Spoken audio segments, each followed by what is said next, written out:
We are pleased to be joined by Rich Chvotkin, the voice of Georgetown basketball. Rich, it's always great to catch up with you. How are you today? Oh, fine. They're just looking forward to the game tomorrow. You know, you talk about all the great promotions going on in upstate New York. I'm getting a little jealous that I'm down here just the Christmas tree. But a big game, a big game tomorrow with the Hoyas and the Cuse. It's just so strange that you won't see Jim Boeheim on the Syracuse sideline, and you'll see Ed Cooley, the former Providence Mentor, on the Georgetown sideline. Yeah, and that's a great place to start, Rich, because, you're right. We're obviously dealing with it up here. It's still taking some, getting used to. We've seen Syracuse play 9 games, and it's still a little strange to see Adrian Autry, in that chair and not Jim Boeheim after all those years. And I would imagine you're dealing with much the same thing down there, that, Ed Cooley comes over and, a highly regarded coach, but it's not a Thompson, it's not a Ewing, it's different. Can you speak to that a little bit, what it's been like with Ed Cooley taking over this year? Well, Ed Cooley's come in and really energized the program. I mean, he's gotten the fan base coming to the games. He's been in every student affair that you can imagine. He goes to the orientation. He was helping kids move in. I mean, Ed Cooley has been a presence on the Georgetown campus, and that's what he felt he had to do to get this body energized, both on the court and off the court. I think he's done a very good job. He's 5-3 on the season. They could very well be 7-1. They lost with 2 last-second 3-point field goals to Holy Cross as well as TCU this past ball game. So, Ed Cooley's done a great job getting Georgetown back to respectability. And this team can score, right? I mean, averaging 79 points per game, 5 yes. players averaging in double figures, yes. Led by Jaden yes. Epps. So let's start with Jaden Epps, and what can you tell us about him, and what does he bring to the table for this team? Well, Jaden Epps is the transfer, as you well know, from Illinois. He only had 11 starts last year, Illinois, so he's come in here and has led the Hoyas in scoring almost 20 a game, much like Judah Mintz from Syracuse, averaging almost 20 points a ball game. So he's the leader. He can shoot the 3 ball. The only knock on Jaden Epps, he's been turning the ball over at a very high rate, some of the decision-making, but it's a work in progress, and he's trying to blend with the newcomers, so you have to give him a pass on that. But he can really score in bunches. He had 14 straight at the end of one ball game, so he can come in waves, and their perimeter game, I think, is going to be really, really important for Georgetown to succeed with Jay Heath as well as Ishmael Massoud, Jaden Epps, and Dontrez Styles. They're going to need to get major production out of those guys tomorrow if they have any chance to win the ball game. Every team's got strengths and weaknesses, especially this time of year. Again, scoring the basketball seems to be a strength. What is something that this Georgetown team needs to work on to kind of get over the hump in some of those close games? Well, some of those games have been turnovers. Turning the ball over in crunch time, it's been a big factor. And I think Ed Cooley's been stressing that. Also, offensive rebounding, go and get the ball on the glass. That's going to be interesting to see how they match up against Syracuse, with the 7'4" center McLeod in the middle. And the leading rebounder, obviously, as you will know, for Syracuse, is Taylor, who has 6 rebounds a contest, and he's only 6'6". You would have never seen that years ago in Georgetown-Syracuse games, and you have the bigs banging with each other. So it's going to be a different style, but I think Georgetown has got to be able to rebound the basketball and not be able to turn the ball over. Because you start turning it over with Syracuse, they're going to run you to death.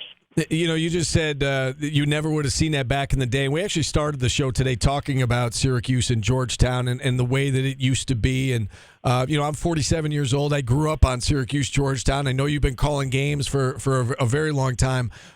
It's not the same, but, I say it's still a rivalry, that it still does mean something. I mean, we asked Adrian Autry, does this game mean a little bit more to you? And he said, absolutely. So I know on the Syracuse side of things, it definitely means more, than just an average game. Can you speak to the rivalry a little bit and kind of what it used to be and how fans should kind of digest it now, that it's not the same, but in your opinion, is it still a rivalry?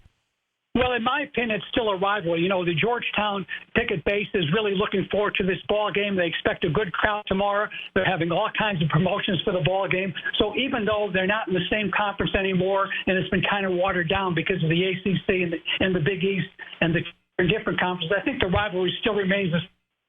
Georgetown's looking forward to it like it was the rivalry way back when. Sure, it's not the Thompson-Boeheim rivalry. It's not the closing of Manley Fieldhouse. It's not the last-second shots of the Georgetown Great Syracuse rivalries, but it's still being seen as at a very, very, very high level. And I hope that you'll see the intensity tomorrow on both sides with Syracuse and Georgetown going at each other. This is my 81st Georgetown Syracuse game. I was looking at this the other day. I said, it's hard to believe. I started back in 1974 in my first year. We went to Rochester against Syracuse and beat them in the old Rochester War Memorial when Roy Dansbury was still coaching. And then the closing of Manley Fieldhouse and the great Georgetown-Syracuse battles at the Dome. So this history, I think, hopefully will continue to live on. Wow. So 81st. I want to say this is the 97th meeting. So this is the 99th. 99th. Okay. All right. So 53-45 and 50. Yes. So you've seen 80% of these games. You touched on some of the great moments. Is there one moment for you that rises above all the rest when you look back on this rivalry? Well, as I look back, and I have to say the game at Manley Fieldhouse will take precedence. I remember the hype for that ball. I remember on a Monday night, I walked in the arena. I didn't even show my credential, my big blue Comex bag, and I just walked in, and security didn't stop me. And I figured, how is this possible? It's the last game in Manley Fieldhouse on Syracuse 55-game winning streak, and I just walked in. And Georgetown, I remember it like it was yesterday, 52-50 Georgetown. Sleepy Floyd hit the 2 free throws with 5 seconds to go, and either Marty Head or Eddie Moss missed the last-second shot that could have tied it, and it was just ecstatic. And then Thompson in the press conference said, Manley Fieldhouse. And I think with that, it set the tone for the Georgetown-Syracuse rivalry. Yeah, no doubt. And it's funny how from two different perspectives, that's the thing that comes to mind from the Georgetown perspective, and there's plenty of other moments that come to mind from a Syracuse perspective, but it's interesting to have that back and forth.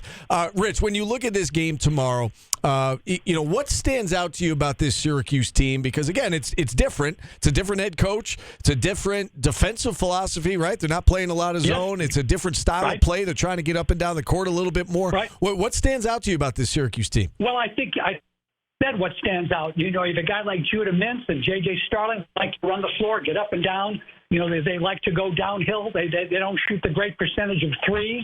And then you have Bell and Taylor on the front line along with a 7'4" guy. Those guys have only been in the foul line, and I'm going to talk about McLeod and talk about Taylor as well as Bell have been in the foul line only 10 times. So you figure most of the production is coming from the backcourt.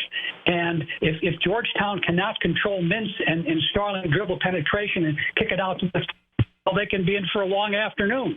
So they're going to need to do that and spot up on the three-point line. And then, of course, both teams are using only 8 or 9 guys now. I guess Benny Williams has not seen a lot of action in the last several ball games, so their bench has been reduced to kind of 2 or 3 guys. Same thing with Georgetown. They only played 8 guys last game. So both teams are trying to get their benches, and their rotations ready as we get ready for, conference play has already started for Syracuse, but as Georgetown gets ready for conference play. So it'll be interesting to see how Georgetown can control the up and down game. They've got, like I said earlier, they got to take care of the basketball and rebound. Syracuse is going to be off and running.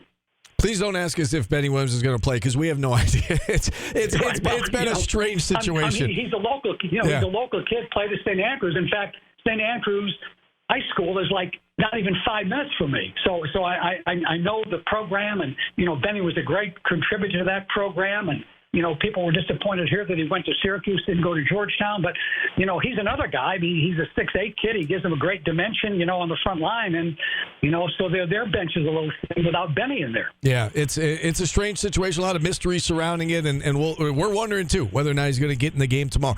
All right, Rich, last question from me. You touched on it a little bit with that last answer. But what does this game come down to, in your opinion, early tomorrow afternoon? Well, I think 2 more important factors. Rebounding and they've got to control Judah Mintz. I mean, if he starts getting in the lane and starts to do his thing, he's been to the line 75 times this year. I mean, so this guy is a free throw machine. He knows what to do to penetrate. Georgetown's got to control him. You may see some zone from Georgetown tomorrow. I mean, one of the ways to stop that kind of stuff is you zone him up and make him dribble through traffic as opposed to isolating one-on-one. And then the rebounding, and they have to control Bell and Taylor on the perimeter shooting those threes. So I think that they're the main factors. I don't think there's any secret to this tomorrow. I think it's going to be a war between these two teams. I think both teams realize the importance of this game, even though it's not a conference game, but it is a rivalry game. I look at a Georgetown-Syracuse rivalry in the same breath that I look at an Auburn, Alabama, or Ohio State and Michigan. Different sports, obviously, but this Georgetown-Syracuse rivalry, I'm so glad they're playing again tomorrow, and I hope they play for another 10 years. Yeah, well said, Rich. Well said. We really appreciate you coming on. Great perspective. Enjoy your 81st Syracuse-Georgetown game. I love that. Have a great call, and I'm sure we'll talk again soon. You know, it's hard to believe. As I leave that arena, I'll just tell you a little sidelight. Whenever I leave the arena, I come out of 6th Street, I go right down about 4 blocks, and I look to the left, and I see the U.S. Capitol, and I take a right, and I go 10 more blocks, and I go right by the White House. I said, it can't be any better than this. Oh, that's awesome. To be able to broadcast the nation's capital and have an opportunity to do a Georgetown-Syracuse rivalry is just special. That is awesome, Rich. Thanks so much for coming on. We do appreciate it. Rich Chvotkin. By all means, guys. All right, thanks.